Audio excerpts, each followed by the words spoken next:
welcome back. We're going to take a look inside here. I'm going to show you some things inside, but first thing I want to show you is the screen door here. You can leave the main door open, and then you can put your screen door in here, and that'll help keep the mosquitoes out or whatever, and that just works like so, okay? And to open it up, you just push it over there, and then it locks and it stays attached. Over here, we have the fire extinguisher, and every RV should have a fire extinguisher in there. And over here, we have a couple of different things. This vent here is for the furnace. When the furnace is on, this is going to put heat out. Over here you have a battery disconnect. The battery disconnect is only needed if you own this RV and you're putting it away in storage. And then you can turn it up to off and it kills all the 12-volt power inside the RV. But in your case, you need to leave this on to both to where it's stated here so you can have the power. This little switch here is your outside porch light. That's what that does. And this is your propane detector.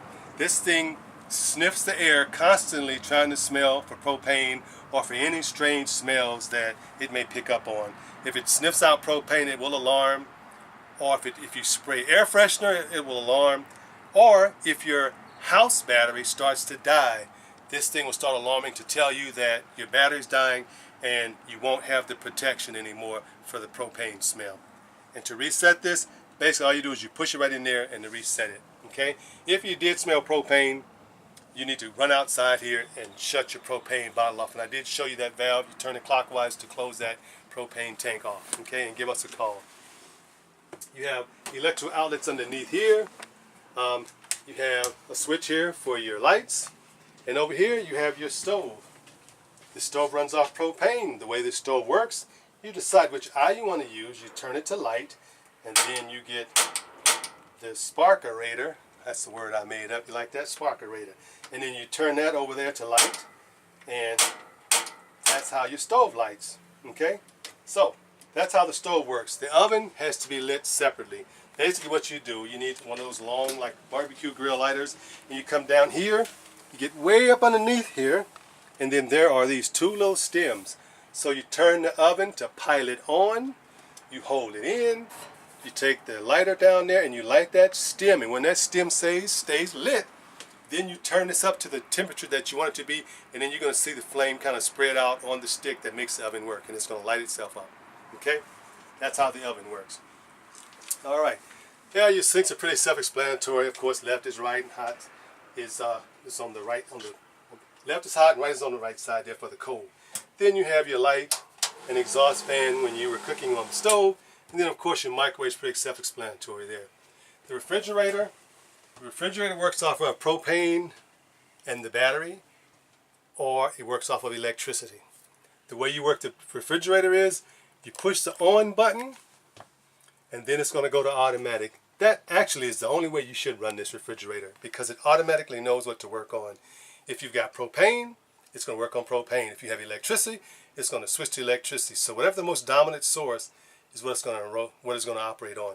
If you push this button and you make this button come out where it says gas, then you're running strictly on gas. So I suggest not to leave it that way, because then you have to remember, did I switch it over to gas, to this? Leave it on automatic, and automatically knows what to do. And to open these refrigerators, you push where it says push, and you open it up.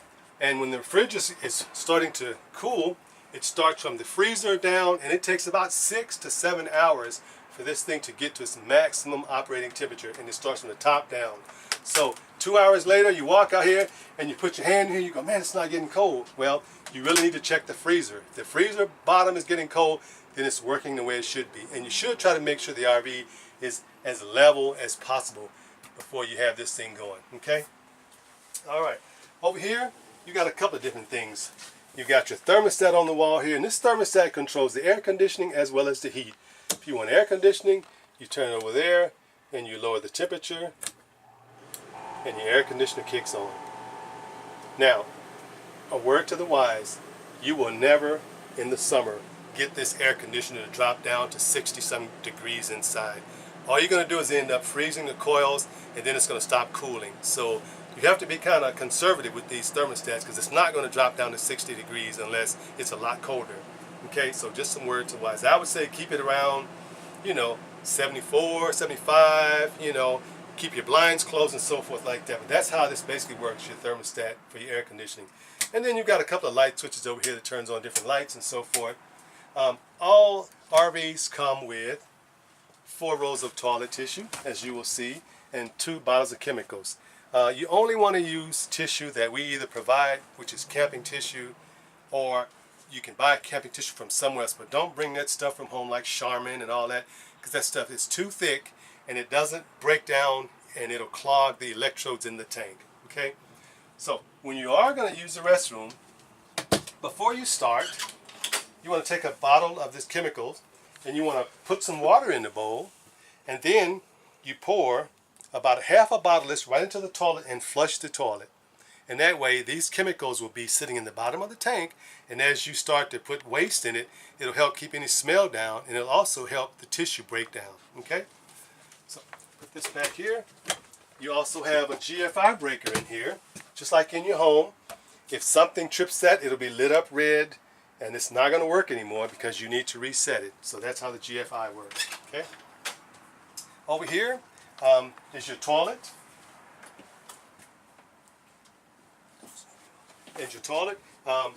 Basically what you would do is, some of them have a foot pedal and then some have a lever, but you basically just step on the pedal and that puts water in the bowl, and if you step all the way down, that'll flush it. Okay, that's how the toilet works. And the shower is pretty self-explanatory, just like in your home. And then you have a light switch there, and then you have an exhaust vent for the bathroom. You crank this thing open. When you crank this open, if you can see the sky, that means there's no cover over this, so you shouldn't ride down the road with this cover open, because it will end up breaking that. Or if it rains, you're going to get water all down inside of here. So make sure you close this before you take off, or make sure you close it before it starts to rain if you did have it open. Okay? All right. We're going to go here to the monitor panel. This is kind of like the brains of this RV here. So this is your monitor panel. There's a lot of different things in here that we're going to talk about. First of all, you've got this over here, and this is where it says LPG. And if you look at this, it's saying from empty to full. So LPG is liquid propane gas. That's the propane inside, of course.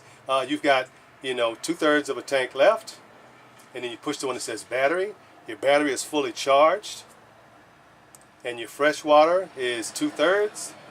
Your black tank is empty, and your gray tank is empty. So as you start to fill these tanks up, of course, these lights are going to start to go up, okay? And that's how you know when it's time to dump your tanks and so forth. Over here is the button that starts and stops your generator. Before you start and stop your generator, you always want to make sure your air conditioner or any electronic things are off. So basically what you do is you push this down in the stop position, and you're priming the carburetor with fuel, and then you push it to the start and hold it.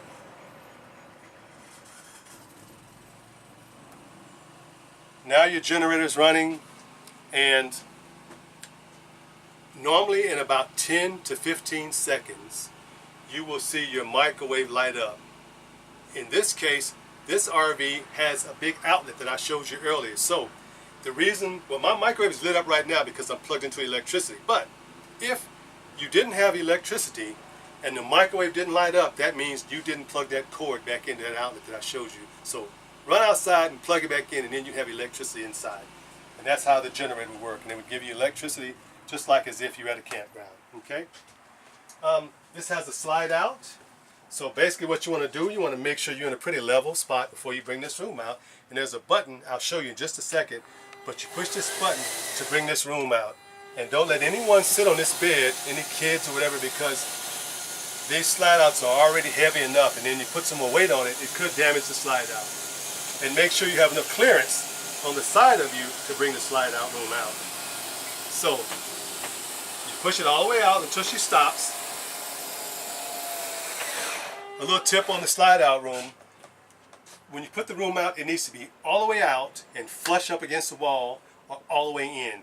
Don't leave it out halfway, because if you get into some rain, you're going to get water all inside the RV. So all the way in or all the way out.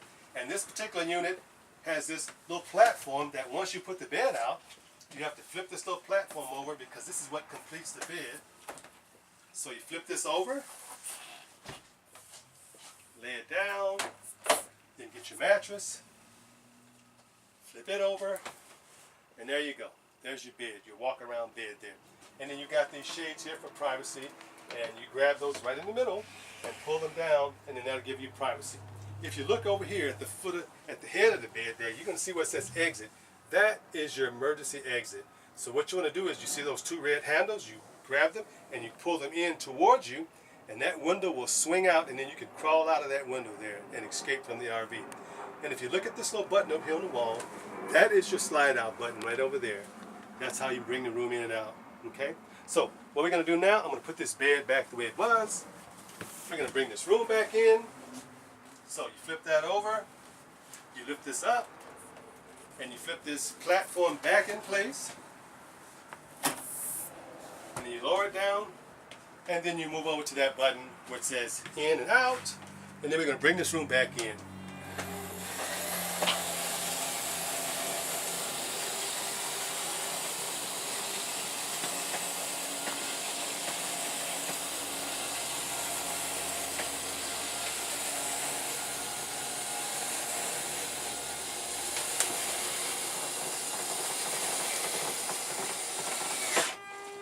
Okay, so your breaker box. It's really important to know where your breaker box is. It's really important in every RV, because if you trip a breaker or if you blow a fuse, man, you could be looking for a while trying to find that. But on 1806, the breaker box is at the foot of the bed, and majority of breaker boxes are at the foot or on the side of the bed. The majority of them are. So here is your breaker box right here.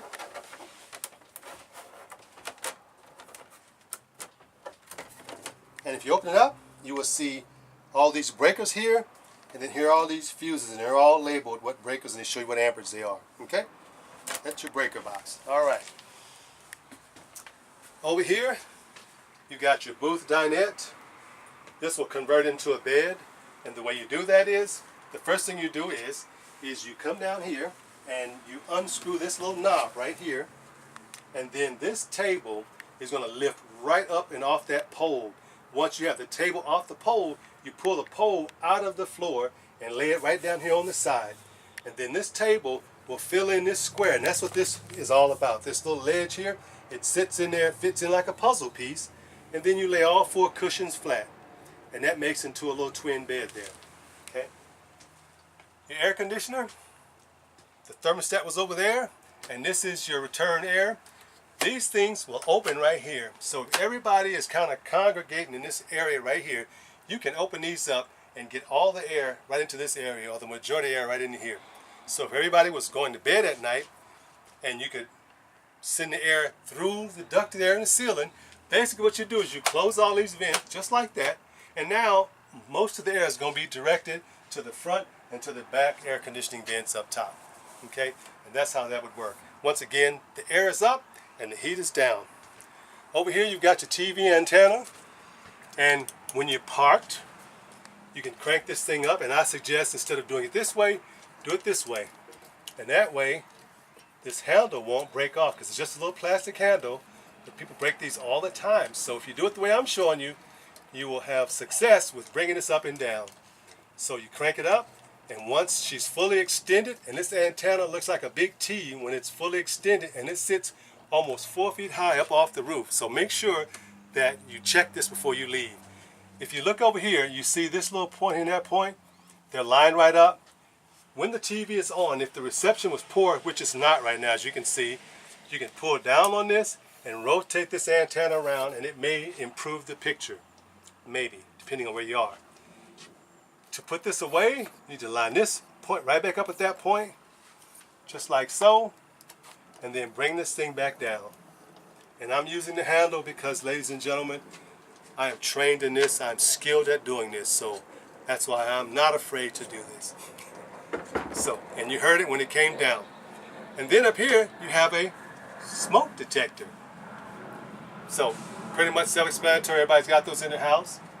And over here, you got your TV. You cannot get regular TV going down the road.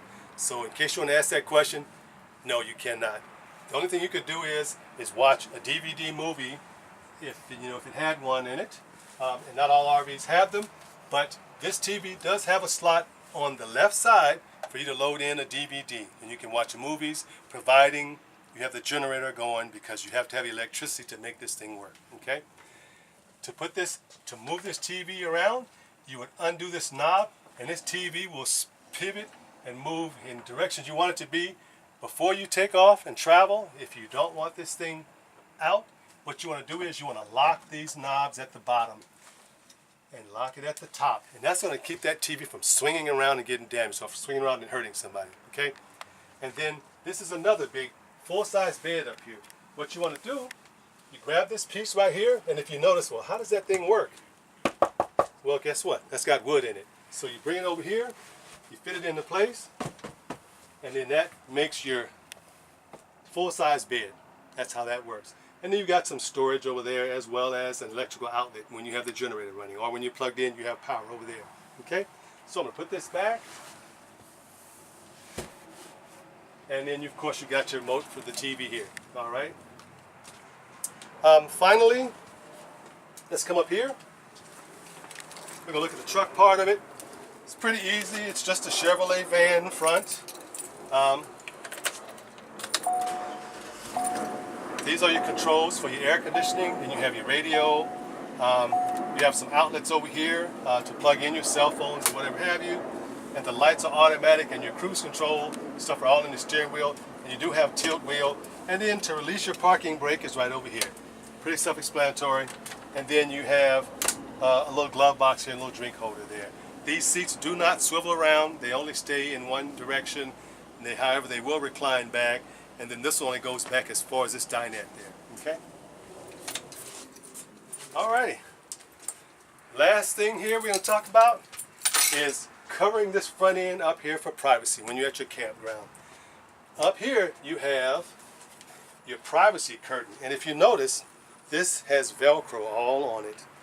And then you have Velcro strategically placed around in this RV. So this cover is going to unfold, and it's going to Velcro right around in here, so it'll keep people from being able to look inside at you when you're camping.